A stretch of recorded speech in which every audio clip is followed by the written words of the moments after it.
Francis Kumba Ndulane. Asante sana Mheshimiwa Mwenyekiti kwa kunipa nafasi nami leo niweze kuchangia katika taarifa hii ya bajeti au hotuba ya bajeti ya Wizara ya Habari, Utamaduni, Sanaa na Michezo.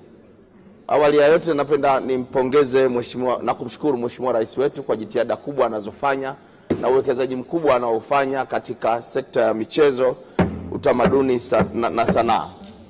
Lakini pia nikupongeze wewe mzee wangu Profesa Palamagamba Kabudi, kwa kweli unaiongoza vizuri wizara hii kwa ushirikiano mkubwa unaopata kutoka kwa naibu wako waziri Mheshimiwa Hamisi Mwinjuma pamoja na katibu mkuu Gerson Msigwa pamoja na naibu katibu mkuu Metusela.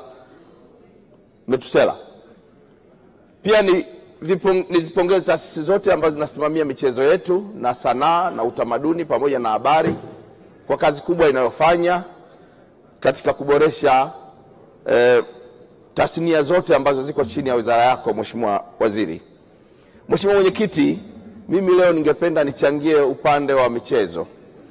Na hoja ya kwanza, kwa kweli ningependa kama nilivyosema hapo mwanzo, nimempongeza Mheshimiwa Rais na kwa kweli rais wetu anastahili pongezi kwa sababu kuhost CHAN mwaka 2024, AFCON 2027, kuwa na timu zetu ambazo zinafanya vizuri under 17 za mpira wa miguu, under 17, under 20, kwenye gofu, kwenye cricket, kwenye women's football ya Afrika, kwa kweli ni hatua kubwa ambayo imefikiwa. Na mimi nilikuwa na pendekezo kwa kuwa Mheshimiwa Rais wetu ameshirikishwa katika kutoa tuzo mbalimbali kwa wasanii, wana michezo na wadau wengine wa tasnia ambazo ziko chini ya wizara hii. Nilifikiri Mheshimiwa Profesa Kabudi mzee wangu, tuandae tuzo kwa Mheshimiwa Rais pia katika kumtia moyo kuendelea kuzisimamia tasnia hizi na kuhakikisha uwekezaji unakuwepo mkubwa katika maeneo haya. Lakini Mheshimiwa Mwenyekiti, ningependa pia niipongeze klabu ya Simba ambayo imefikia hatua ya kucheza fainali ya kombe la shirikisho barani Afrika. Lakini sana nimpongeze pia Mheshimiwa ndugu Mo Dewji kwa uwekezaji mkubwa ambaye amekuwa akiufanya katika klabu ya Simba na hivyo kuiwezesha kushika nafasi ya 4 katika ubora barani wa Afrika katika vilabu vya Afrika. Lakini pia Simba, mafanikio ya Simba yameifikisha taifa letu kuwa na ligi namba 4. Msukumo mkubwa umetoka Simba na mapinduzi makubwa katika soka la nchi hii yametokea Simba kutokana na uwekezaji wa Mo Dewji. Siwalazimishi wana Simba wajenge sanamu kule Mo Arena Bunju wala pale kwenye klabu yao ya Msimbazi, lakini nafikiri wanaweza wakafanya jambo hata kumpa tuzo Mheshimiwa Dewji. Nasema mheshimiwa kwa sababu alishawahi kuwa mbunge katika bunge la Jamhuri ya Muungano wa Tanzania. Lakini Mheshimiwa Mwenyekiti, mimi nilikuwa na jambo.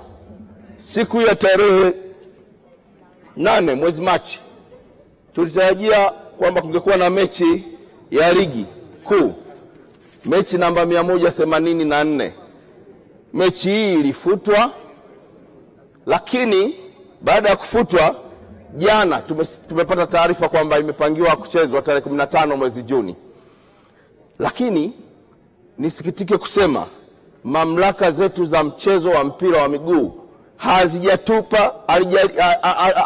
hazijatutendea haki, kwa sababu hawajatupa taarifa yoyote kwamba kilitokea nini mpaka kupelekea mechi ile isichezwe siku ya tarehe 8. Lakini pia hatujapewa taarifa ni hatua gani zimechukuliwa kwa wote waliohusika na mechi ile kutokuchezwa tarehe 8.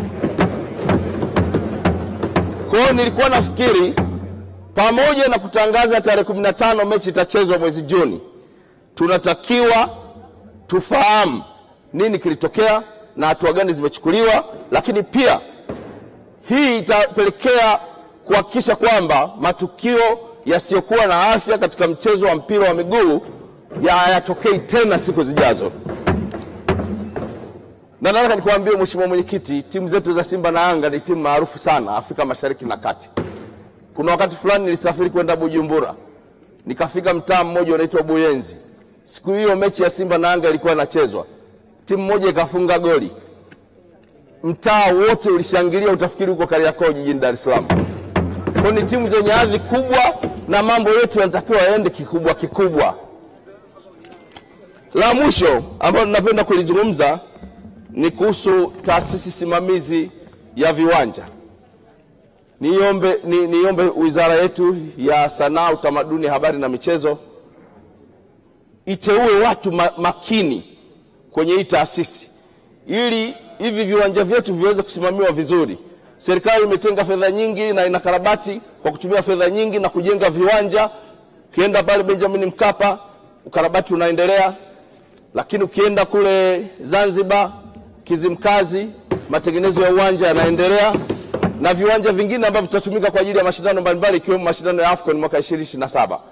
Kwa nilikuwa naomba hii taasisi simamizi iteuliwe watu madhubuti, sio kama wale ambao wametuletea aibu siku ile ya mechi ya Simba na Al Masry. Uwanja ukao hauchezeki, mpira unogi kabisa pale uwanjani. Lakini tumeona hata siku ile ya tarehe 7 inadaiwa kwamba kulikuwa na watu wameingia wanazuia watu wengine kufanya mazoezi na kadhalika. Lakini TFF nao katika vile viwanja ambavyo vinatumika kwa ajili ya mchezo wa mpira wa miguu kwa ligi mbalimbali ambazo zinatambuliwa na TFF, watoe mafunzo kwa watendaji watakaopatikana kwa taasisi simamizi, watoe mafunzo kuhusu zile kanuni za mchezo wetu wa mpira wa miguu na michezo mingine. Wapewe mafunzo ya kutosha ili kuhakikisha kwamba basi hivyo viwanja vinasimamiwa vizuri, ili fedha nyingi ambazo zimewekezwa katika hivyo viwanja ziweze kuleta tija na ufanisi kwa michezo yetu yote hapa nchini. Baada ya kusema nasema naunga mkono hoja. Asante sana Mheshimiwa Mwenyekiti. Asante sana Mheshimiwa Mariam Kisangi.